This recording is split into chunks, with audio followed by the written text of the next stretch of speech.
I've heard more people say the word supply chain in the last since the first of the pandemic than I have the rest, my entire life. Perhaps something we took for granted when things were flowing just fine. We've been really good at saying, I want to have access to everything.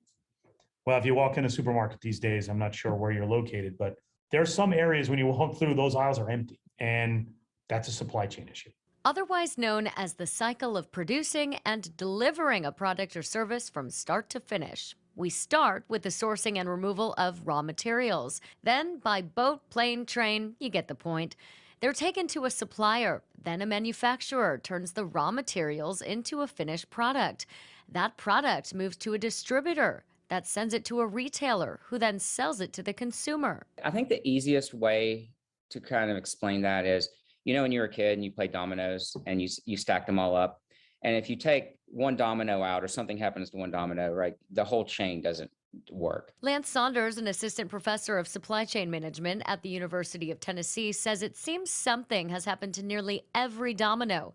This entire cycle relies on supply and demand. That's what we do is we try to balance the supply coming in to not just store shelves, but the supplier of who makes whatever you're purchasing on that store shelf. And balancing that supply with that demand downstream is just really hard. And right now, until it balances itself out, you're going to keep seeing these things occur. Bill Thayer, an industry expert, says we are now in the midst of the biggest supply chain disruption since World War II. Here's why. During 2020, with the beginning of the pandemic, that was sort of the first wave. All stores shut down. E-commerce grew 10 years of growth in 18 months.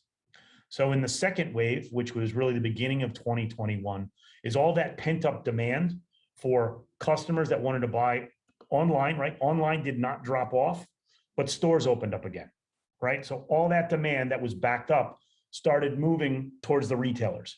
Now that all of the stores are open and e-commerce is still rolling, everything's exacerbated. When you look at what's going to happen fourth quarter this year, because of e-commerce, that e-commerce growth that is not dissipated, there's not enough warehouse space, there's not enough drivers, and there's not enough parcel carriers to get freight to individuals. And that is why we're seeing empty store shelves. Erica Francis, News 2.